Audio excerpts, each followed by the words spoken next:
वो अजीज पाकिस्तान के खूबसूरत शहरों कराची, लाहौर, इस्लामाबाद, भालपुर, पेशावर, सियालकोट, दुनिया भर कोने कोने में जहां पहुंचे मेरी आवाज सबको मैं कहता हूं सुबह बखैर, गुड मॉर्निंग एंड अस्सलाम वालेकुम। आज है पीर 17 रजब उल मुरज्जब 1445 हिजरी, जनवरी की 29 तारीख सन 2024 और आपने इस खूबसूरत सी सुबह का आगाज किया मेरे साथ। नाम है मेरा दिल, सनराइज शो में मेरा और आपका साथ हमेशा की तरह सुबह के 9 बजे तक। बहुत सारी इन्फॉर्मेशन, बहुत सारी बातें, आपकी पसंद के म्यूजिक, आप लोग मैसेजेस लेकर दिल आपकी खिदमत में हाजिर है मेरा एफएम के इस्लामाबाद स्टूडियो से। And what an apt song this is that I am about to play, because Islamabad में एक तो सर्दी है, बहुत ज्यादा नहीं है लेकिन फिर भी ठीक है, और इस वक्त यहाँ पे बूंदाबांदी, फुआर, हल्की बारिश मुख्तलिफ इलाकों में हो रही होगी। जो एक्सपेक्टेशंस थी बारिशों की ओवर द वीकेंड वो तो नहीं हुई, but it is indeed a beautiful beautiful morning here in Islamabad. आज का सिर्फ शो यहाँ से होगा, कल इंशाल्लाह कराची में वापसी, बल्कि आज ही वापसी कराची में, और फिर कल का शो इंशाल्लाह वहीं से। प्रोग्राम में अगर आपको पार्टिसिपेट करना है आप मुझे ट्वीट कर सकते हैं with the hashtag sunrise with Adeel. गाना शुरू हो चुका है, 3 मिनट रह गए हैं, तो बाकी 3 मिनट का गाना सुन के वापस आते हैं। दिस इज स्ट्रिंग्स विद जाने दो। ऑलराइट, गरज चमक के साथ होने वाली बारिश की ये आवाजें वेल अभी तक तो पाकिस्तान के बज़ाहिर बेशतर हिस्सों में सुनाई नहीं दी जा रही हैं, लेकिन उम्मीद यही है कि आने वाले कुछ दिनों में सिलसिला कुछ बदल जाएगा। गुड मॉर्निंग जिन दोस्तों ने प्रोग्राम अभी ट्यून इन किया, एज आई सेड अर्लियर, सबसे पहले तो ये कि यार आज प्रोग्राम बहुत लेट स्टार्ट किया, बिकॉज ऑनेस्टली स्पीकिंग लाइक देखो सबसे इंपॉर्टेंट पॉइंट ये है, it is not that I started the programme late today, it is important that I am doing the show today man, because मैं of course परसों शाम जो है वो इस्लामाबाद पहुंचा था। यहाँ पे कुछ मसरूफियात थी जो अभी भी चल रही हैं, दोपहर तक इंशाल्लाह I will be free and then I have a flight back home, so looking forward to that of course. लेकिन वाकई मौसम इस वक्त बहुत खूबसूरत है यहाँ पे, और सुबह जब मैं उठा तो जैसी बाहर निकला तो वो जो एक मिट्टी की जो एक खुशबू होती है उसने मेरा इस्तकबाल किया, और जाहिर है शायद उसकी वजह यही है कि बहुत ज़्यादा जब बारिश होती है तो फिर इस तरह की खुशबू भी आपको सुनने को नहीं मिलती है, लेकिन काफ़ी दिनों की ड्राइनेस के बाद अगर इस तरह की बारिश हो तो फिर जाहिर है इसमें जो है वो उसकी एक अलग ही खूबसूरती होती है। सो बहरहाल चलें जी, आप लोगों के मैसेजेस पे कुछ नज़र डालते हैं और उन प्रोग्राम्स को जो हमारे जिन दोस्तों ने प्रोग्राम में हिस्सा लिया है ज़रा उनको भी एक्नॉलेज करते चलते हैं। And where to start, who's the first one? माशाल्लाह काफी सारे मैसेजेस नजर आ रहे हैं। एंड फ़हीम अली खान ब्रो भी हैं रास्ते में, बिलाल अहमद साहब नजर आ रहे हैं। यार कल क्रिकेट में तो बहुत फिट गेम हुई है भैया, बड़ी जबरदस्त गेम हो गई है। और क्या सीन है, अब्दुल रज़ाक साहब का मैसेज आया है 6 बजे। वो मैन, अच्छा, ऑस्ट्रेलिया की हुकूमत ने ऐलान किया है कि वो गोल्डन वीजे का इजरा बंद कर रही है। ऑस्ट्रेलियन हुकूमत का कहना है कि गोल्डन वीजा जो कि गैर मुल्की सरमायाकारों को राग़िब करने के लिए जारी किया गया था, उससे मुल्क को कोई इक़्तिसादी फायदा नहीं पहुंचा है। ऑस्ट्रेलियन गोल्डन वीजा के उसूल के लिए किसी गैर मुल्की सरमायाकार को कम से कम $3.3 मिलियन, जो कि तकरीबन 50 करोड़ से ज्यादा पाकिस्तानी रुपए के बराबर है, की सरमायाकारी दरकार थी। हेलो हाँ, आई एम प्रीटी श्योर जो ज्यादातर बेनिफिशरीज होंगे इस ऑस्ट्रेलियन गोल्डन वीजे के, दोस्त must be the Chinese people, और उनके पास जो अमीर rich Chinese people would be the biggest beneficiary of that. लेकिन nevertheless whatever has happened, the thing is कि they are cutting down on that. आपको ना दुबई का भी गोल्डन वीजा एक होता है, उसमें भी अच्छा उन्हें कोई फर्क नहीं पड़ता, कोई फायदा हो रहा है या ना फायदा हो रहा है, कुछ हो रहा है, उन्होंने तो कर दिया वीजा इजरा, वो कर दिया उन्होंने। बट बहरहाल बड़े बड़े अमीर लोग, मशहूर लोग, उनको ये गोल्डन वीजा जो है अप्लाई भी करते हैं, उनको मिल भी जाता है। सो वाह, बड़े मुल्कों की क्या बात है। बिलाल अहमद कहते हैं India after taking 100+ run lid at the end of the first inning in a home instances 106, यानी 106 दफा ऐसा हुआ है कि भारत ने अपने होम मैच में 100 से ऊपर की लीड ली है, और उसके बावजूद, ये पहली इनिंग की बात हो रही है, और उसके बावजूद वो मैच जो है वो हार गए हैं। और 70 दफा भारत जीता है, 35 दफा मैचेस ड्रॉ हुए हैं, और सिर्फ 1 दफा भारत को शिकस्त हुई है। Now this is an amazing statistic which actually tells you how dominant Indians are at their home ground, one. और दूसरा जो पॉइंट आता है वो ये आता है कि एक सर्टेन स्ट्रॉन्ग पोजीशन पे आके इंडिया को हराना उनके होम ग्राउंड पे बहुत मुश्किल होता है. यस, मैचेस ड्रॉ कर लिए जाते हैं. अगर आपको याद हो, आई थिंक ये 2007 की सीरीज थी जब पाकिस्तान के अब्दुल रज़ाक ने एक बहुत ही ब्रेव नॉक खेली थी, और अगर मैं गलती पर ना हूं तो कामरान अकमल शायद उनके साथ जम गए थे और क्या हुआ था, और काफी सेशंस उन्होंने जो है वो निकाले थे वहां पे. आई रियली कांट फॉरगेट, हम कजन्स के कुछ मिले थे ननियाल वाले, और हम लोग all we were discussing was that cricket match कि क्या यार, क्या star player Kamran Akmal, man what a player, या अल्लाह. ओके चले जी. बट यार बाकी इंडिया, कल इंग्लैंड ने कमाल कर दिया, बिकॉज कल मुझे पूरा यकीन था, इवन जब उनकी वो जो 8वीं विकेट में उनकी जो पार्टनरशिप चली जा रही थी, मुझे उस वक्त भी लग रहा था, इवन दो मैं मैचेस देख नहीं पा रहा था because I was engage and I was involved in an event here in Islamabad, जिसके लिए ऑफ कोर्स मैं आया हुआ हूँ. हाँ, या अभी भी तो हूँ. इवेंट हो गया अल्हम्दुलिल्लाह, अच्छा गया, लेकिन कमाल हो गया. लेकिन जाहिर है वी ऑल नो दैट उससे बड़ी खबर कल ब्रिस्बेन में, जो कि ऑस्ट्रेलिया का फोर्ट्रेस, उनका किला जो है माना जाता था, वहां पे एक नौवारिद वेस्ट इंडीज की टीम, एक ऐसी टीम वेस्ट इंडीज की कि जिसके बारे में यही बहुत सारे ऑस्ट्रेलियंस जो हैं वो कह रहे थे कि कमजोर तरीन टीम है. वही ऑस्ट्रेलियंस कह रहे थे कि ये इनके साथ सीरीज भी क्यों रखी जा रही है. बल्कि मैंने एक जगह तो ये पढ़ा था कि this is a disgrace to Australia, कि जिस तरह की टीम वेस्ट इंडीज ने अपनी यहाँ पर खेलने भेजी. आई थिंक 6 या 7 डेब्यूटेंट उस सीरीज में एक मैच में थे इनके, लेकिन यार कल तो कमाल कर दिया इन लोगों ने.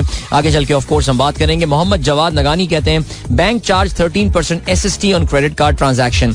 If this is here to stay then country won't be able to improve proportion of digital payments. Well, मेरे ख्याल से आप बेसिकली ये चाह रहे हैं कि आपको एक डिस्काउंट मिला है. Is this the thing that you are talking about? मैं समझ नहीं पाया हूँ, बिकॉज आपने एक कॉफी की दुकान पे जो है वो खर्चा किया है, और Sindh sales tax on credit card fee जो है एट 13% आपने जो है चार्ज हुआ है इसका. तो मुझे जरा देखने पड़ेगी कि इसमें जो है वो क्या ये उसी ट्रांजैक्शन के साथ लिंक्ड है, या फिर कहीं ऐसा तो नहीं है कि आपका कोई और क्रेडिट कार्ड फी, कौन सी वाली फी के ऊपर ये 13%. I need to look into this in detail, फिर मैं इसके ऊपर कमेंट जो है वो कर सकता हूँ. Then what else have you got? Alright, Abdul Razzaq sahab Jannik Sinner का जो है वो जिक्र कर रहे हैं. यार इसने भी कल कमाल कर दिया. इस रिजल्ट का, कल जो 3 बड़े रिजल्ट आए उसमें से इस रिजल्ट का मुझे जरा अफसोस हुआ, because I really wanted Daniil Medvedev to win. I mean कितना मजा आता ना खवातीन की Australian Open. Australian one of the दुनिया के हमेशा बदतरीन हुकूमतों का साथ देने वाली जो मुल्क है, और अमेरिका के हवारी, उसके टेनिस का टूर्नामेंट सबसे बड़ा, उसमें खवातीन का टूर्नामेंट बेलारूस की खिलाड़ी जीतती है और मर्दों का टूर्नामेंट रूसी खिलाड़ी जीतता है. क्या फीलिंग होती है यार. लेकिन बदकिस्मती से what a comeback by Jannik Sinner, और भाई ये बड़े जबरदस्त प्लेयर्स हैं यार, इसमें खैर कोई शक नहीं है. फहीम अली खान कहते हैं, ब्रो सूरह रहमान की आपने आहा क्या खूबसूरत आयत शेयर की है भाई, वाह वाह.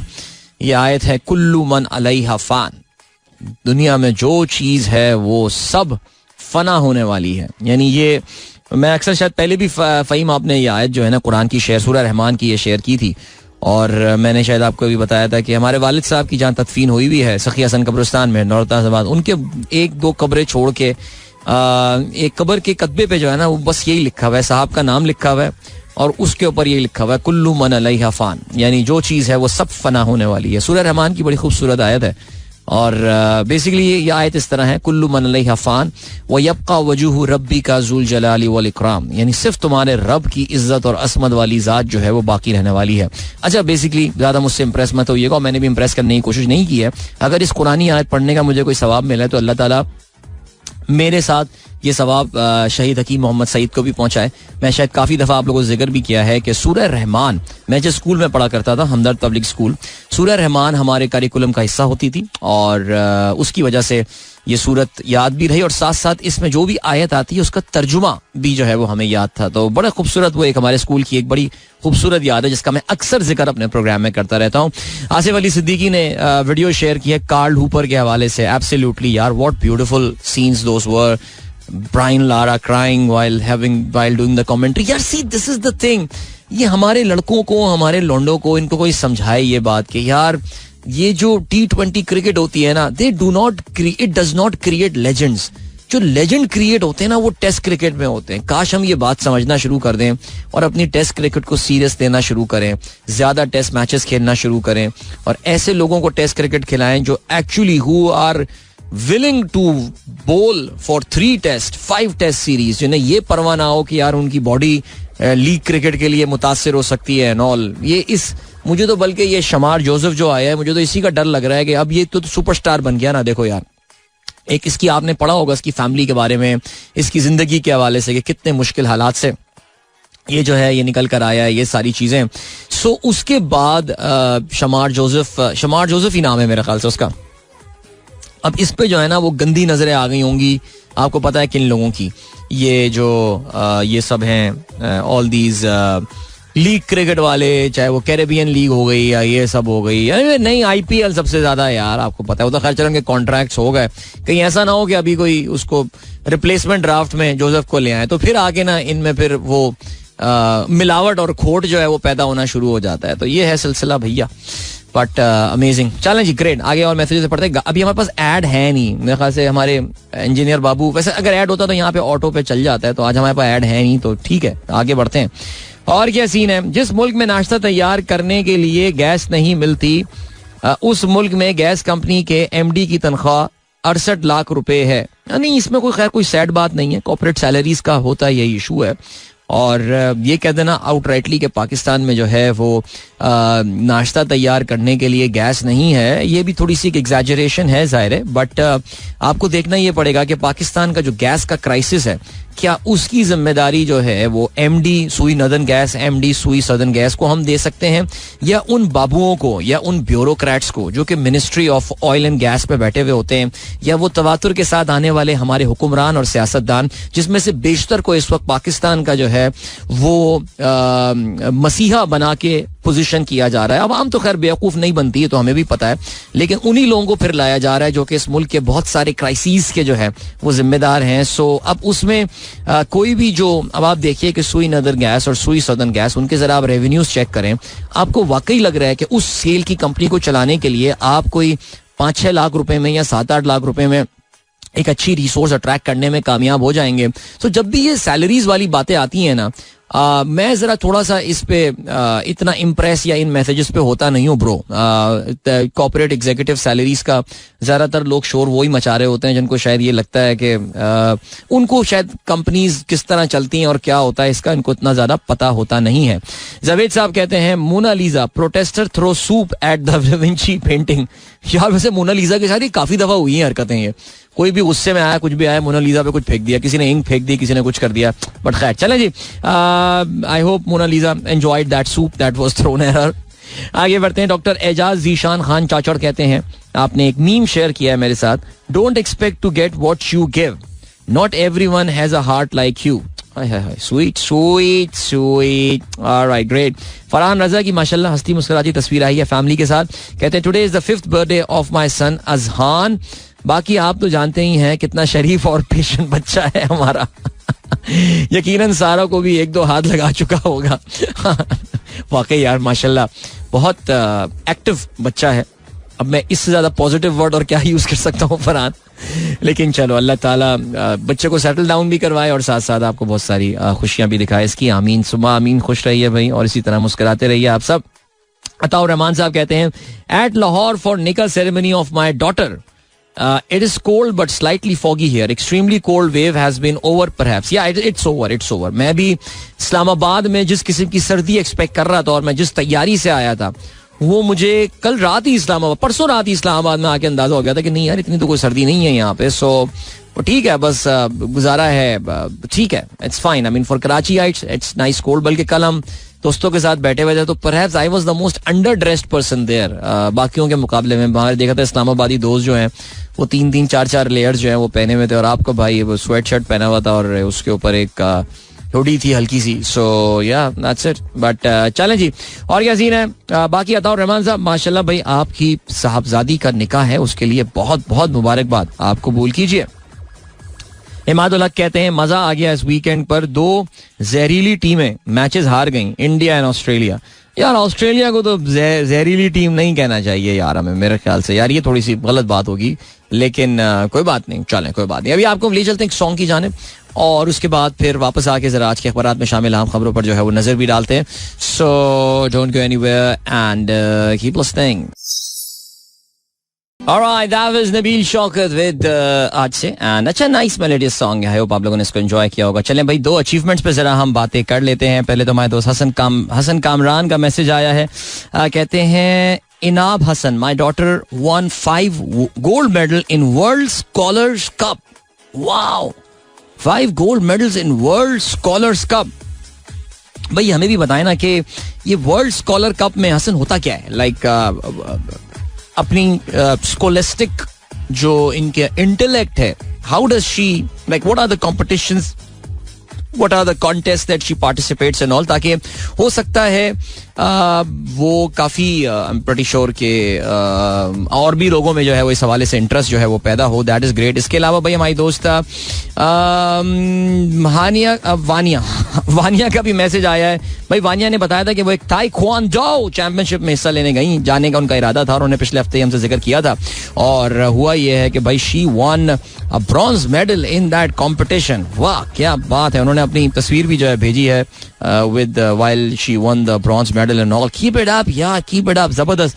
And just keep it happening. Like इसको होते रहने दो, इसको don't stop it. Just make it a part of your life, Vania. Just keep fighting. Taekwondo, amazing man, amazing. लड़के उड़ के आए ना कोई इधर करीब, शरारती लड़के, कजन वजन सबको एकदम फड़ाक. Excellent, well done, keep it up, शाबाश. अच्छा जी, और क्या सीन है? और ये सीन है कि hello Adil uncle, this is Nigar, your daily listener. Alright, hello Nigar, खूबसूरत नाम है आपका निगार, वाह.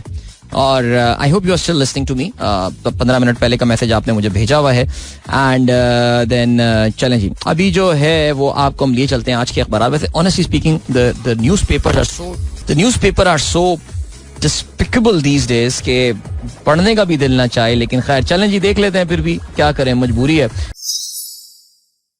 Welcome back, guys. एक बार फिर से आपको खुशामदीद कहते हैं. This is the Sunrise Show with me, Adil, and good morning. इन दोस्तों ने प्रोग्राम शुरू किया. I'm here live from Islamabad studio of Mera FM, and what a beautiful morning it is here. खूबसूरत तरीन सुबह, सर्दी कम है और बादल छाए हुए हैं. I really hope it rains.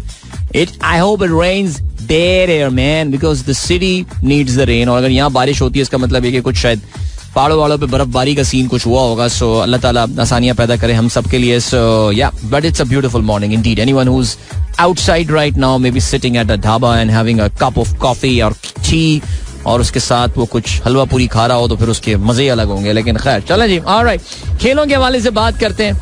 और अगर हम खेलों के हवाले से बात करें तो भैया कल का जो दिन था वो तो बड़ा कमाल दिन था. और कमाल का दिन जो है वो इस लिहाज से था कि अगर आप टेस्ट क्रिकेट की जो है वो बात करें, और टेस्ट क्रिकेट की अगर आप काफी सारे लोगों का ये दावा है कि भाई test cricket is a struggling form of the crickets, जो क्रिकेट के डिफरेंट डिनोमिनेशंस हैं. But if you ask me personally, I think ODI is the one. अगर इन तीनों में से, तीनों फॉर्मेट में से किसी एक की सही मानों में शामत आई है, that is ODI. Because we saw it in the T20 World Cup, in the Cricket World Cup, ODI World Cup, that most of the matches were pretty one-sided, और बहुत कम मैचेस थे जिनको आप कह सकें कि सही मानों में क्लिफ हैंगर मैचेस थे.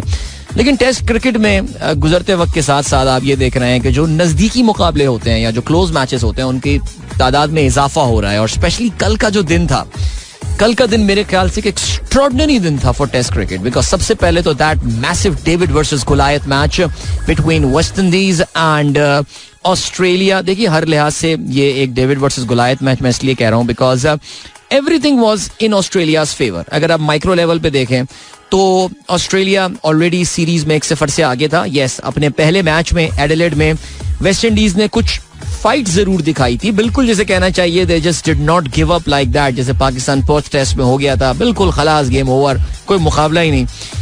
और दूसरा ये कि 27 साल हो चुके थे जब वेस्ट इंडीज ने आखिरी बार जो है वो ऑस्ट्रेलिया को शिकस्त दी थी. Very similar to our predicament against Australia.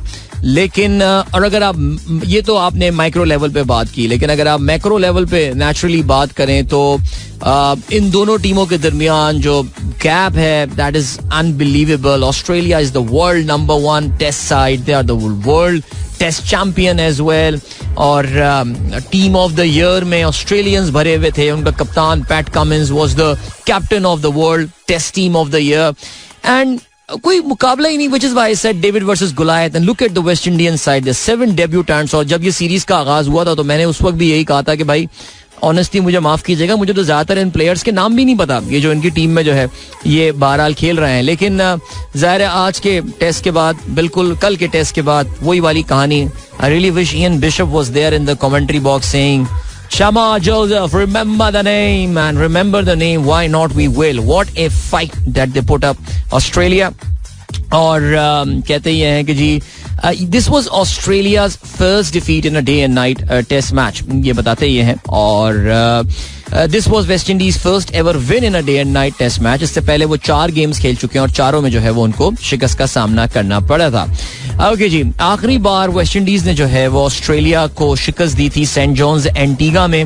3 विकेटों से शिकस्त दी थी. एक बहुत ही नजदीकी मैच हुआ था और बहुत ही, जिसे कहते हैं, अगर आपको याद हो कि तारीखी मैच हुआ था, बिकॉज वेस्ट इंडीज ने 418 रन जो हैं वो इस मैच में चेस किए थे.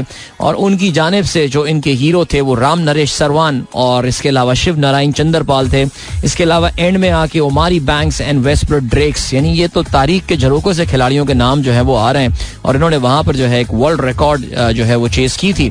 और इसमें वेस्ट इंडीज जो है वो, अच्छा, तो important point about West Indies is that अपनी तमाम तर क्रिकेट की खामियों और तमाम चीजों के बावजूद उन्होंने जो अपने पिछले 20 टेस्ट मैचेस ऑस्ट्रेलिया में खेले उसमें से वो 16 हारे हैं, 4 ड्रॉ करने में कामयाब हुए. हमारी टीम ने तो यार ड्रॉ भी नहीं है ना, वो नहीं किए हैं यार, खुदा की कसम यार. ये जो West Indies win margin in Brisbane is their second narrowest by runs in men test. इससे पहले इन्होंने ऑस्ट्रेलिया को एडलेड ओवल में 1993 में 1 रन से जो है वो शिकस्त दी थी. And test defeat for Australia at Gabba out of this is actually the 10th time they have lost. और इसमें Australia's defeat was their second in the 4 matches at this venue. Because अगर आपको याद हो तो इंडिया ने भी जो है वो इनको इस ग्राउंड में शिकस्त दी थी और उसके बाद जो है वो अब इनको वेस्ट इंडीज ने जो है वो यहाँ पर इस ग्राउंड में शिकस्त दी है. सो गैबा एक जमाने में जो इनका फोर्ट्रेस माना जाता था, मे बी अब it is not that strong a place. So well done to West Indies and well done to Shamar Joseph. The series ends level 1-1. अच्छा, कल मैंने पैट कमिंस का भी मैं बयान पढ़ रहा था और पैट कमिंस ने बड़ी प्यारी बात बोली. उसने बोला कि cricket fan with in me was actually very happy with the West Indian achievement. I mean, ये कहना आसान नहीं होता. मैं ये सोच रहा हूँ कि कोई पाकिस्तानी कप्तान कभी ये बात बोल देता कि यार मेरे दिल में उस टीम की कामयाबी पे थोड़ी सी खुशी है, हम उसका क्या हाल करते. मैं कभी कभार ये सोच रहा हूँ, लेकिन कमाल बात कर दी भाई यहाँ पे पैट कमिंस ने. बड़ा खिलाड़ी है भाई, बड़ा खिलाड़ी है. ठीक है जी. सो यस, शमार जोसेफ, अभी मैं उनका प्रोफाइल देख रहा था ESPN क्रिक इन्फो में भी, हीरो इज बॉर्न. चलें जी, अब बात करते हैं जरा हैदराबाद टेस्ट के हवाले से. हिंदुस्तान बमुकाबला इंग्लिस्तान. और इस मैच में हुआ ये कि ये भी एक बड़ा नजदीकी मुकाबला हुआ जिसमें इंग्लैंड की टीम ने कामयाबी हासिल की 28 रन से. इंडिया जो कि 231 रन जिसको चेस करने थे, उनकी रेजिस्टेंस ended at 202. और इंडिया अपनी दूसरी इनिंग्स में जो है वो एक मौके पे, let's be frank, I mean the way this started, आपको ये भी पता है कि यशावी जायसवाल हुए या रोहित शर्मा हुए, ये बहुत aggressive and they play cricket really fast. I mean, बहुत मॉडर्न टेस्ट क्रिकेट जो है वो ये खेलते हैं. लेकिन शुरू में ही 42 रन पे उनकी पहली विकेट गिरी, जिसके बाद ज़रा धचका लगा, लेकिन उसी स्कोर पे जो है वो उन्होंने दूसरे खिलाड़ी को भी आउट किया. And by the time I think KL Rahul was gone when the score was 107. I think ये इनके लिए टोटल जो है वो काफी मुश्किल बन गया था. रविंद्र जडेजा ने थोड़ी बहुत रेजिस्टेंस जरूर पुटअप की. Shreyas Iyer was there, श्रीकार Bharat. एक निस्बतन बेहतर पार्टनरशिप हुई थी श्रीकार भारत और रविचंद्रन अश्विन के दरमियान, जिससे कुछ उम्मीद जो है वो भारत में जरूर जागी थी, लेकिन ये दोनों तकरीबन यके बाद दीगरे जो है वो आउट हुए। 176 पे भारत आउट हुए और 177 पे अश्विन आउट हुए, और उसके बाद it was all about England just wrapping up this game. बहुत 7 विकेटें हासिल की टॉम हार्टली ने। अगर आप ये देखें तो कल ये जो टेस्ट मैच था इंडिया और इंग्लैंड वाला, इसमें England actually played from the Indian text book, यानी उन्होंने इंडिया को हराने के लिए, यार सी ये जो इंटेलिजेंट टीमें जिस तरह खेल रही होती है ना यार, ये बातें देख के इतना कॉम्प्लेक्स का शिकार हो जाता हूं मैं कि यार पता नहीं कैसे ये लोग क्या कर लेते हैं। बट बहरहाल जी, लैंकाशायर से ताल्लुक रखने वाले टॉम हार्टली जो है, जो कि लेफ्ट आर्म ऑर्थोडॉक्स स्पिनर हैं, और ऑफ कोर्स अपना पहला टेस्ट मैच जो है खेल रहे थे उसमें उन्होंने 9 विकेटें हासिल की। सेकंड इनिंग में जो उन्होंने 7 खिलाड़ियों को आउट किया, वो तो चले स्पिनर पे उन्होंने आउट किया। Normally it's the other way round, because India second inning में आके खास तौर से बाकी टीमों को खा जाता है अपने स्पिन के थ्रू। शायद इस बार उन्होंने इतनी बड़ी रैंक टर्नर जो है वो नहीं बनाई थी, जिसकी वजह से मैं ये एक्सपेक्ट कर रहा हूं कि आने वाली सीरीज में ये बहुत टर्न करने वाली विकेटें बनाएंगे, जो कि अब इनके लिए उल्टा भी पड़ सकता है, बिकॉज दिस गाय, इन्होंने हार्टली को देख लिया है, ये पहली बार ज़ाहिर उसके खिलाफ खेल रहे थे, he was making his debut, और अब उसको ज़ाहिर वो स्टडी करेंगे, सब कुछ करेंगे और फिर सोच समझ के ये विकेटें जो है वो बनाएंगे।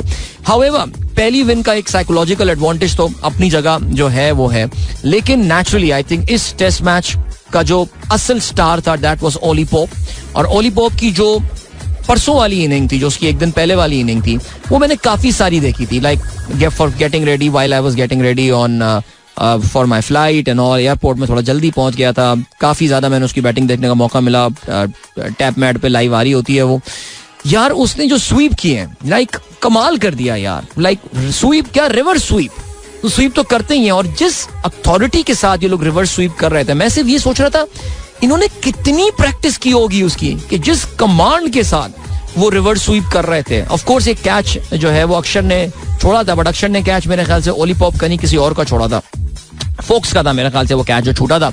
लेकिन यार पोप ने क्या बैटिंग किया है उस तरफ से, and 196 if I am not mistaken not out, that was his score. और उसके बावजूद 96 अच्छा he got out at the end, not out, अच्छा बुमराह ने इसको आउट कर दिया था, ठीक हो गया, बट रिवर्स स्कूप करने के चक्कर में वो बोल्ड हो गए थे। लेकिन फिर भी यार what an inning that was, 196 पे भी आके कितना ब्रेव शॉट ये बंदा जो है वो खेल रहा था, बट अमेजिंग यार। I think this was an extraordinary performance by England, but naturally we all know, और जो मैं हर वक्त बात कहता रहता हूँ वो यही है कि इंडिया की टीम अगर पहला मैच हार जाए तो इससे बिल्कुल भी आप ये अंदाजा मत कीजिएगा कि ये दब जाएंगे या ये बैठ जाएंगे, ऐसा कुछ भी नहीं होने वाला। India is going to come out really strong, वो बहुत स्ट्रांगली इस सीरीज में जो है वो वापस आएंगे। और अभी जो बाकी, because remember this is the 5 test matches series, तो there is ample time for them to make a comeback. अब इस सीरीज का जो अगला मैच होने वाला है that is going to start on the 2 February, 2 फरवरी से इस मैच का आगाज होगा और विशाखापट्टनम में ये मैच खेला जाएगा। सो या एक्सेलेंट सीरीज इन प्रोग्रेस। जाते जाते जरा जिक्र कर देते हैं टेनिस का भी, और टेनिस में ऑफ कोर्स इस साल का पहला ग्रैंड स्लैम अपने इख्तिताम को पहुंचा। दैट वाज यानिक सिनर का मुकाबला था विद इटालियन खिलाड़ी यानिक सिनर, उनका मुकाबला हुआ डैनियल मेडवेडेव के साथ, और एक मौके पे ऐसा लग रहा था that it's going to be an easy win for Medvedev.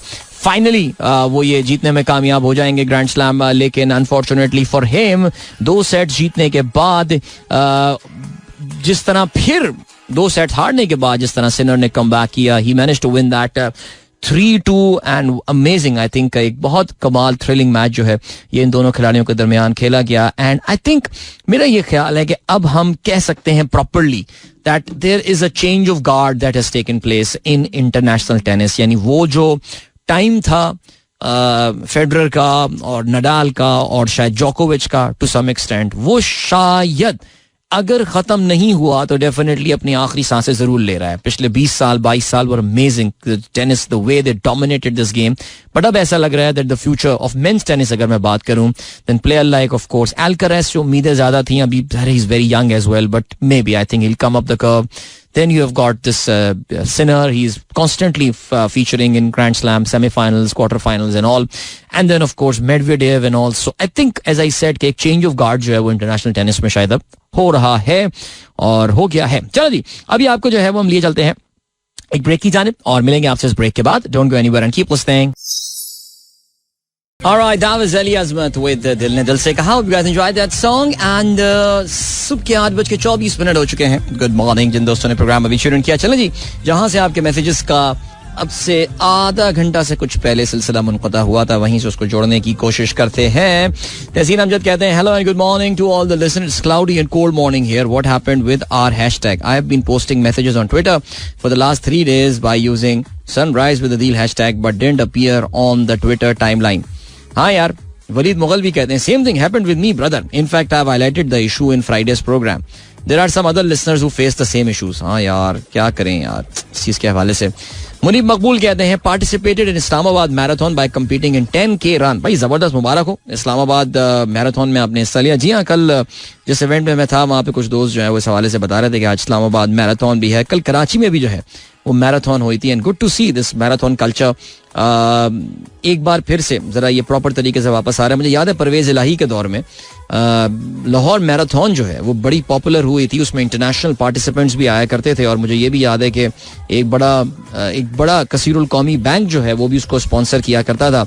लेकिन फिर उसके बाद जो है वो हमारे जो इज्जत और अजमत की जो हिफाजत करने वाली जो ब्रिगेड है वो सड़कों पर आ गई. उन्होंने कहा कि जी खवातीन को हम इस तरह नेकरों में जो है वो अपनी लाहौर की सड़कों पे भागते हुए नहीं उनको इजाजत दे सकते. तो बस फिर वो इवेंट भी मुझे लग रहा है वो उसी की नजर हो गया. आगे बढ़ते हैं भाई. Your thoughts. अच्छा, हसान बेग, मैंने काफी तफसील से इस पर बात कर ली है. शहजाद नया साहब से अलैकुम. इसके अलावा रियाजुर रहमान साहब कहते हैं Poland's massive $7 billion new CPK airport will be Europe's biggest ever transport project and hope to see 100 million passenger annually. CPK will be located 37 kilometer west of Warsaw. Well, इतना बड़ा एयरपोर्ट बनाने के लिए, और आपकी मैं ये खबर भी ये पढ़ रहा था, और इतने बड़ा एयरपोर्ट बनाने के लिए Warsaw needs to be a major air traffic hub. क्या वो इतना बड़ा हब है वॉर्सो के जिसके लिए वो इतना बड़ा प्रोजेक्ट बना रहे होंगे? I am pretty sure there must be a lot of feasibility study जो है वो की होगी उन्होंने, बिकॉज अब तो उन्होंने खैर वो अपना बना भी लिया. अब आपको पता है कि हमारे भी एक एयरपोर्ट की बात निकली है तो हमारे भी एक बड़े विजनरी लीडर हैं जो कि इस तरह की बिल्डिंग और सरिये और सीमेंट के कामों में बड़ी शोहरत रखते हैं. उन्होंने ऐलान किया है गालबन कि बोरेवाला में एक एयरपोर्ट जो है वो बनाया जाएगा. तो बहुत जबरदस्त. आई एम प्रीटी श्योर कि वो वॉर्सो के इस एयरपोर्ट को जो है वो जरूर मुकाबला देगा. जबकि बोरेवाला के करीब आपको पता है 1-2 एयरपोर्ट्स हैं, लेकिन नहीं, कोई बात नहीं. पाकिस्तान के हर शहर में एक एयरपोर्ट होना चाहिए. ननकाना साहब का एयरपोर्ट होना चाहिए एक, और मियाँ चन्नू का भी एयरपोर्ट बनाने का हम सोचते हैं. सो अच्छी बात है. तल्ला गंग एयरपोर्ट, तल्ला गंग इंटरनेशनल एयरपोर्ट से फ्लाइट सिंगापुर रवानगी के लिए तैयार है. इंशाल्लाह आएगा ये वक्त. ओके जी. हमारे अहमद साहब भी यार. चलें जी, आगे बढ़ते हैं. हसान शेख कहते हैं the world first animated feature film was made in Argentina. It was a political satire called El Apostol, made up with 58,000 drawing and had a running time of 70 minutes. All right, I hope उसके बाद बंदों को उठाना लिया गया हो वहाँ पे. हसान कहते हैं King Abdullah of Saudi Arabia was shocked when Queen Elizabeth II drove him around her estate since women can't drive in his country.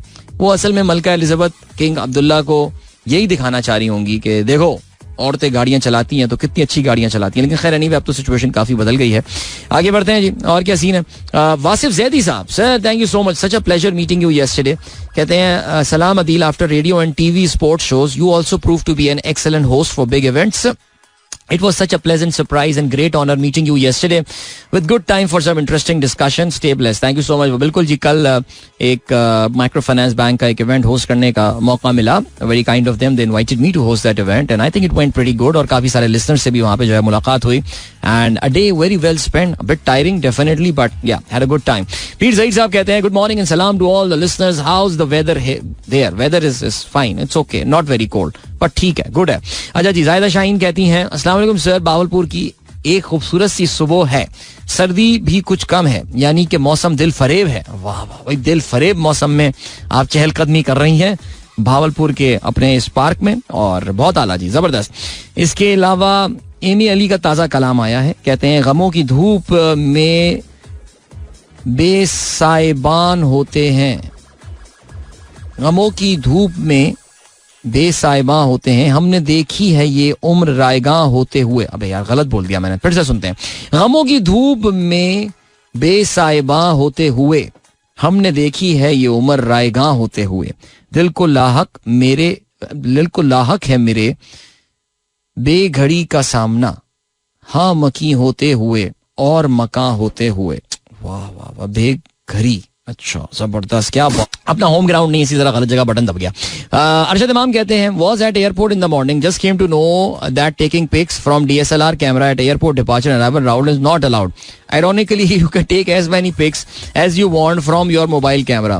This is cause rule book says camera not allowed. Time to leave the earth. नहीं, don't leave the earth. Time to leave this country. So honestly speaking, कहीं ना कहीं इतनी बेवकूफाना और अहमकाना हम लोगों ने rules जो हैं वो बनाए हुए होते हैं. वो कहते हैं जी DSLR कैमरा से आप एयरपोर्ट में तस्वीर नहीं ले सकते. अबे DSLR से अच्छी क्वालिटी में आजकल जो है ना वो सस्ते चाइनीज फोन जो है ना वो आपको फिर तस्वीर बना के दे देते हैं. लेकिन वही बिल्कुल दुरुस्त फरमाया आपने कि रूल बुक में ये लिखा हुआ है. जैसे हमारे यहाँ बाज जगहों पे आता है क्या हसास जगह तस्वीर कशी ममनू. अबे भाई मैं गूगल मैप में जाके तेरी एक एक अंदर के बता दूं तेरा वॉशरूम कहाँ पे लोकेटेड है यहाँ पे, लेकिन बस निजी तस्वीर नहीं उतारेंगे आप. आगे बढ़ते हैं. मिट्टी की खुशबू, अदनान नजीर डेफिनेटली इस्लामाबाद में रहते होंगे. नुमान यूसुफ कहते हैं good to know you didn't have one day on Sunday either. नूरा कुश्ती का ये आलम है कि अगले ही दिन PMLN की सिस्टर कंसर्न का इसी पैटर्न पर इश्तिहार आया था. मेरे ख्याल से चेक करें, डिजाइन हाउस भी एक ही ना हो, रिलीजिंग एजेंसी भी एक ही ना हो, बिल्कुल इसी तरह का एड जो है वो नून लीग का आया था और फिर उसी तरह का एड जो है वो पीपल्स पार्टी का आया था. क्या बात है. Advance tax charge on making payments to airline tickets to air ticket, is it advance? देखो अगर कोई टैक्स एडवांस में लिया जा रहा है आपसे तो फिर तो ये ऑब्वियस सी बात है कि वो एडवांस टैक्स है, तो आप उसको जो है वो अपने टैक्स रिटर्न में एडजस्ट कर सकते हैं, बिल्कुल कर सकते हैं. According to profit the food import has decline 19.6. The question is what is the reason for this decline? The food import cost has decline 19.6%. The reason could be the decline in the international prices and the season could be कि आपका agriculture के लिए जो पिछला साल था वो बहुत अच्छा साल गया था, इस वजह से शायद ये चीज जो है वो हो सकती है. Welcome back guys, एक बार फिर से आपको खुशामदीद कहते हैं. This is the Sunrise Show with me Adil. Good morning. इन दोस्तों ने प्रोग्राम ट्यून इन किया. भाई आप लोग के बड़े दिलचस्प मैसेजेस जो है ना वो मेरे पास आए जा रहे हैं और अभी तक मैंने इनको मुकम्मल तौर से जो है वो शेयर नहीं किया है, बट नेवरदलेस. ओके जी. अली आतिफ सईद कहते हैं NHA national highway authority is the biggest loss making government entity. अच्छा, there is something to read in detail here. Ali बिल्कुल आप सही कह रहे हैं. जो अगर हम सरकारी सफेद हाथियों की बात करते हैं तो फिर नेशनल हाईवे अथॉरिटी उसमें बहुत ऊपर आता है. मेरे भी जब मैंने पहली बार ये बात पढ़ी थी तो मुझे बड़ी हैरानी हुई थी इस बात की कि यार आखिर ऐसा कैसे हो सकता है. नेशनल हाईवे अथॉरिटी इतना बड़ा लॉस मेकिंग यूनिट जो है पाकिस्तान का इदारा कैसे हो सकता है. I mean more than these PIAs and all these FESCOs and PESCOs and CHESCOs of the world, जो डिस्कोज जिन्हें आप कहते हैं. लेकिन फिर पता ये चला कि वाकई I think there was a very logical reason behind it being the most loss making unit and that is something that you call in accounting depreciation. Depreciation आप समझते हैं कोई भी एक फिक्स्ड एसेट होता है उसकी जो एक यूजफुल लाइफ होती है आप उसका कैश फ्लो इम्पैक्ट तो फौरन दिखा देते हैं ना. आपने कोई एक लेट्स से टेलीविजन खरीदा अपने दफ्तर के लिए, सो आप उसकी कैश आउटफ्लो यानी कैश फ्लो स्टेटमेंट में तो वो फौरन रिफ्लेक्ट हो जाएगा. लेकिन जो उसकी इनकम स्टेटमेंट ट्रीटमेंट होती है डेप्रिसिएशन की, वो आपको पता है कि उसको फिर आप कैपिटलाइज करते हैं ओवर 2 या 3 साल. जो यूजफुल लाइफ के एक टीवी जो है पहले एक जमाने में 5 साल पे करते होंगे, आजकल जो बने हुए आ रहे हैं टीवी तो मेरे 2 साल में इसको एमोटाइज कर देना चाहिए, बिकॉज इससे बियॉन्ड चलते नहीं है टीवी आजकल.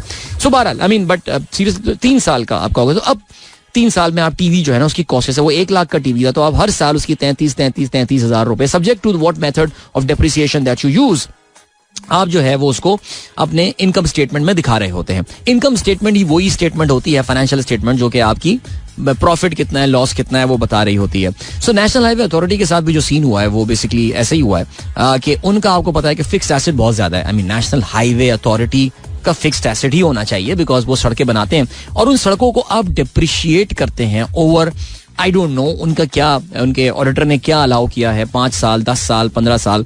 सो ये वो चीज है कि जब एक एसेट पूरा के पूरे तरीके से डेप्रिशिएटेड हो जाता है लेकिन उसका हरगिज ये मतलब नहीं है कि आप उसका यूज करना छोड़ देते हैं. मसलन ये कि वही टेलीविजन जो मैंने आपको एग्जांपल दी थी कि उसको 3 साल हो चुके हैं लेकिन 3 साल गुजरने के बावजूद अब उसकी जो बुक लाइफ उसकी जो बुक वैल्यू है वो 0 हो चुकी है. आप उसको मुकम्मल तौर से डेप्रिशिएट कर चुके हैं लेकिन वो टेलीविजन आपके अभी भी इस्तेमाल में. ऐसा तो नहीं होता ना आप कहें कि यार 3 साल हो गया बस टीवी बस फेंक दो उसको, अब मैं इसको यूज नहीं करूंगा बिकॉज इसकी जो डेप्रिसिएशन मैं 3 साल में ले चुका हूं. नहीं, फिर ही तो गेम स्टार्ट होती है. जो गेम स्टार्ट होती है वो यही स्टार्ट होती है कि यार आपके एसेट्स डेप्रिशिएट हो चुके होते हैं पूरे, लेकिन दे आर स्टिल यूजफुल, वो अभी भी काम कर रहे हैं और आप उनको जो है वो जीरो बुक वैल्यू पे इस्तेमाल करते रहते हैं. Same is going to happen with all your motorways and all your highways that you are building. अब उनको 5 साल 10 साल जितने साल पे भी आप जो है वो एमोटाइज करते हैं, आप उनको आप एक्सपेंस उनका डेप्रिशिएट कर दें, लेकिन 10 साल के बाद, 5 साल के बाद, 8 साल के बाद, 7 साल जो भी है, वो आपका जो एक्सपेंस पहले खड़ा हुआ था वो एक्सपेंस आके जीरो हो जाएगा. And all you will have against that will be revenues. जो लोग टोल टैक्स या जो टोल दे रहे होते हैं वो आप उस पर कमा रहे होंगे. So I hope that clarify. So just ये कि जी NHA is the biggest loss making सरकारी entity. This is actually a very, I would say a medium term thing. Long run में आपके लिए ये काफी प्रॉफिटेबल हो सकता है आने वाले सालों में. आज से 10 साल बाद जो है वो ये बात हो रही हो that it was Indeed the most profitable सरकारी इदारा. राइट, बाकी क्या सीन है? बाकी ये सीन है कि डॉक्टर हुमायूं का मैसेज आया. उन्होंने बताया भाई माशाल्लाह उनके साहबजादे जो हैं वो बड़े सीनियर लेवल के चेस प्लेयर जो है बनते जा रहे हैं. और उन्होंने अभी कहते हैं कि जी पाकिस्तान के जो अपने चैंपियन थे उनके साथ उन्होंने चेस के मुकाबले को ड्रॉ किया है. ड्रॉ करना भी बड़ी बात होती है. I did not know there is उन साहब का नाम जो है वो अजीज अहमद फारूकी है, जिनके साथ डॉक्टर हुमायूं के साहबजादे राइफ का मुकाबला हुआ था और ये मुकाबला ड्रॉ पे जो है वो आके खत्म हुआ. There is a Karpov chess club here in Karachi.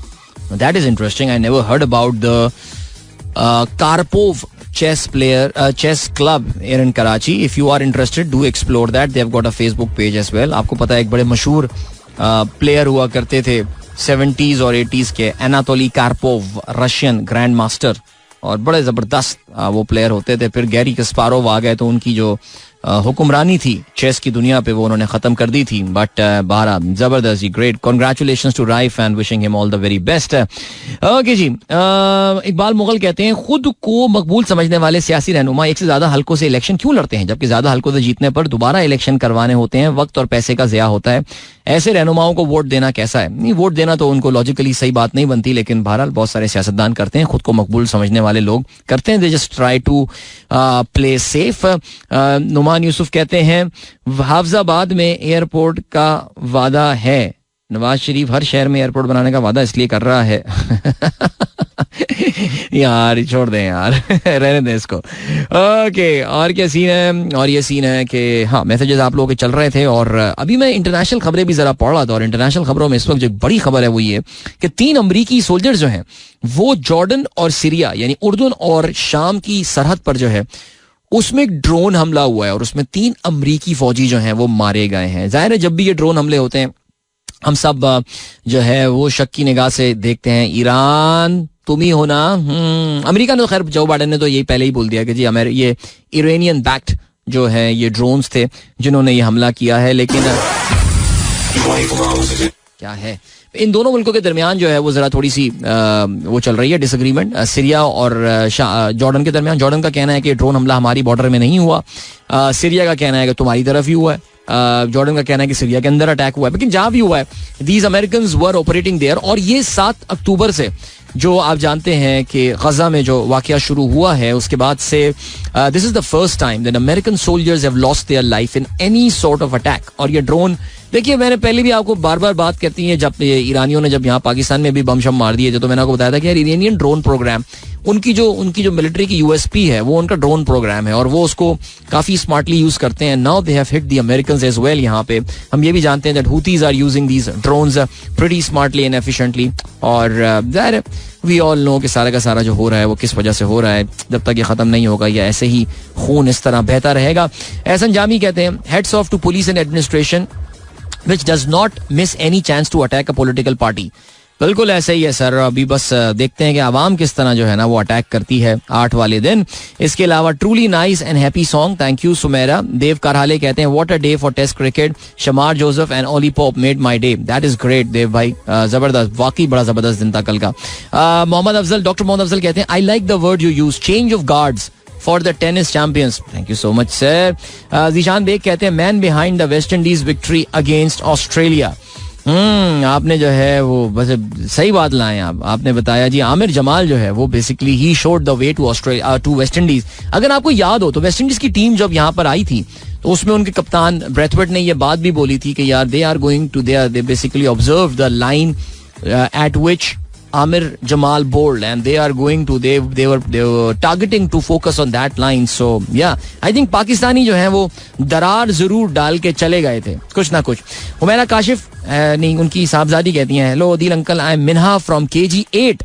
I stood second in the obstacle race. Wow, जबरदस्त. There's a KG8 as well. I thought KG2. बाज़ जगह मैंने KG3 भी सुना था. But there's something called KG8 as well. Amazing. मिन्हा, आप सुन तो नहीं रही होंगी program, but congratulations to you. Okay जी, मोहम्मद अली कहते हैं, hungry Indians queue for Israeli job as war on Gaza rages. जी, इस पे हमने जरा बात की थी अपने यूट्यूब शो में भी, और आई थिंक हमने यहाँ पे भी बात की है. Indians urban unemployment rate, the percentage of people wanting work who can not find job, dip to 5.1% in July 2020, June 2020 from 6.6% in the. वो तो बता रहे हैं कि इंडिया में जॉबलेस सारे लोग जो है वो कम हो गए हैं, लेकिन फिर भी ये जो इसराइल में काफ़ी सारे लोग जो हैं वो जाना चाहते हैं और वहाँ पे नौकरियां करना चाहते हैं. और जाहिर है बिल्कुल, जबकि बड़े रेसिस्ट लोग हैं इसराइल, उनको वहाँ जाके पता चलेगा. खुर्रम अख्तर कहते हैं, what's the story about Sharif using other hand palm impression. यार वो थोड़ा सा कूल बनना चाह रहे थे कि वो अपना मैनिफेस्टो लॉन्च करेंगे, हाथ अपना वहाँ पे रखेंगे और फिर वो कुछ इलेक्ट्रॉनिक समथिंग होगा, और फिर वो बेसिकली उनको रखना था अपना उल्टा हाथ, उन्होंने रख दिया अपना मियाँ साहब ने सीधा हाथ. बल्कि उनको डांटना चाहिए. देखो, उल्टे हाथ से कोई काम जो है वो खुदा के फजलो करम से नहीं करना चाहिए, हमको हर काम सीधे हाथ से करना चाहिए. तो उनको डांटना चाहिए था शहबाज शरीफ को कि तुमने ये उल्टे हाथ से क्यों मुझसे ये काम करवा रहे हो. Did you ever visit lucky one mall? हाँ यार, क्यों नहीं भाई, कोई क्या पाबंदी है मेरे जाने पे वहां पे? बता दे मुझे, नहीं जाऊंगा आइंदा में. I want to bring a small thing in light. The statue of kite erected outside expo centre से Karachi is full of cow beat. Is it how we respect our heroes? A question of my 8-year-old daughter. Shouldn't we keep it clean? Rafay Ahmed Jameel भाई, बहुत जबरदस्त point Rafe आपने ये बताया है. और जो लोग भी एक्सपो सेंटर की तरफ से गुजरते हैं और उसके सामने से गुजरते हैं, उन्होंने नोट किया होगा कि बाबा कौम कायद आजम का जो है वो एक शेरवानी और जिना कैप पहने हुए एक मुजस्मा जो है वहाँ पे बनाया गया है, जो कि एक्सपो सेंटर में जारी एग्जीबिशन को देख रहे होते हैं. लेकिन वो कहते ये हैं कि उसके ऊपर इतनी कव्वों की बीटें जो हैं, परिंदों की बीट पड़ी हुई है, गंदगी उसके ऊपर पड़ी हुई है, तो हमें तो उसको साफ रखना चाहिए. I think your daughter has got a very valid point. अगर एक्सपोर्ट प्रमोशन ब्यूरो, मुझे नहीं पता वो बाबा को वहाँ किसने खड़ा किया उधर, लेकिन अगर कोई काम का बंदा, अगर कोई गुफ्तगू सुन रहा हो या आप किसी ऐसे बंदे को जानते हो जहां तक ये बात पहुंचाई जा सके, तो बराए मेहरबानी उस तक ये बात पहुंचाइए. अभी हम बढ़े ब्रेक की जाने, मिलते हैं इस ब्रेक के बाद. Don't go anywhere and keep listening.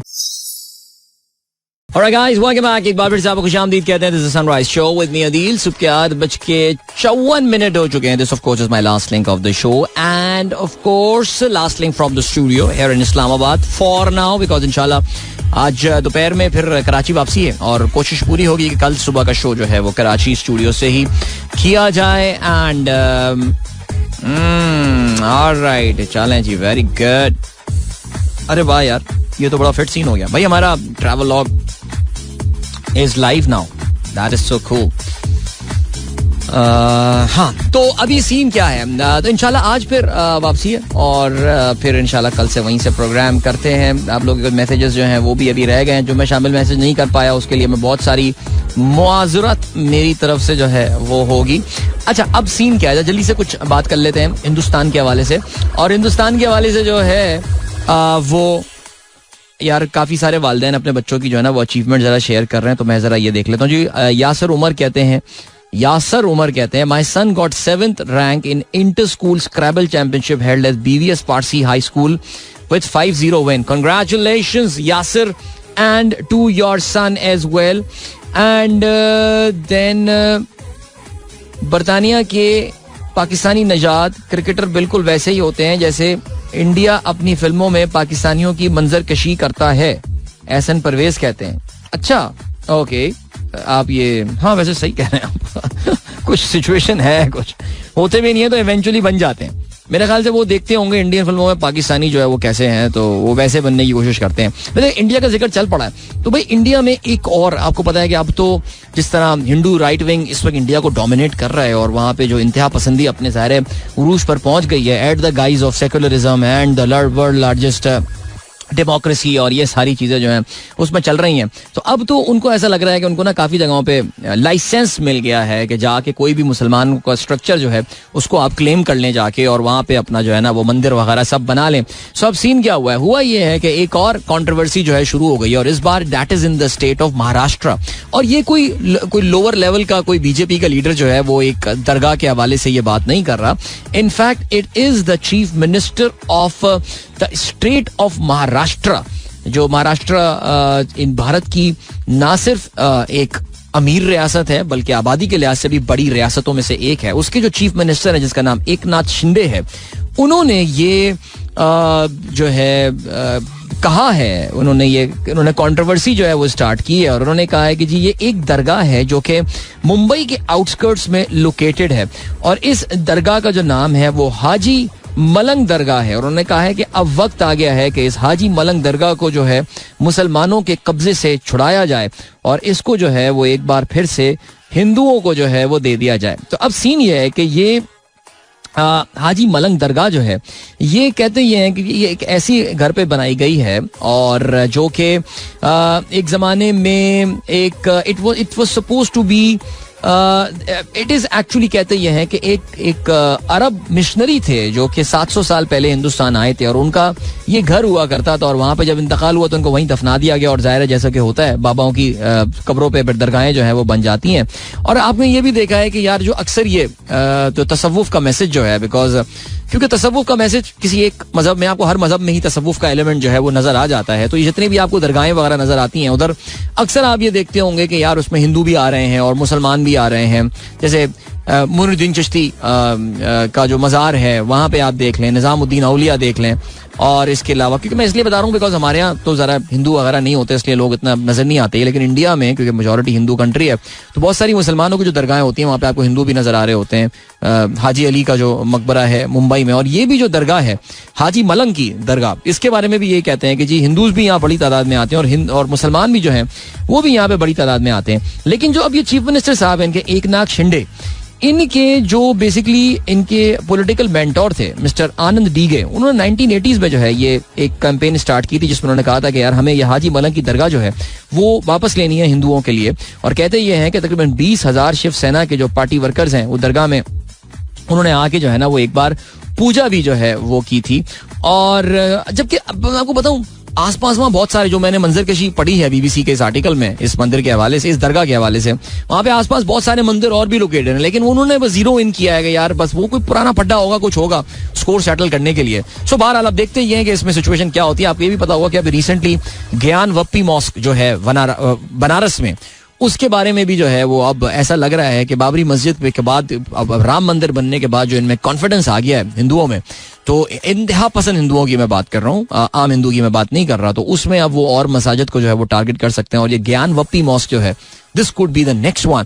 यहाँ पे ये बड़ी जबरदस्त कंस्ट्रक्शन है, यानी एक मस्जिद और मंदिर जो है 7 दीवारें उनकी चिपकी हुई हैं और वो बने हुए हैं उस तरह. सो या लेट्स सी व्हाट हैपेंस. उसमें तो एक कोर्ट के ऑर्डर वगैरह भी आ गया था कि भाई हिंदुओं को इबादत करने की इजाजत है यहाँ पे. फिर वो आर्कियोलॉजिकल सर्वे ऑफ इंडिया ने भी अपनी रिपोर्ट दी है जिसमें उन्होंने ये कहा है कि भाई ये तो मंदिर ही था और ये भी मस्जिद बना दी है औरंगजेब ने और पता नहीं क्या कर दिया है. ऑल्सो देखते हैं क्या होता है सिलसिला. मैं तो वेट कर रहा हूँ ताजमहल पे कब कंट्रोवर्सी शुरू होती है, कब वहां पे तेजो महालया जो है वो रिकवर होता है और फिर वो ताजमहल पे जो है वो झंडे लगाते हैं भगवा रंग के. Let's see.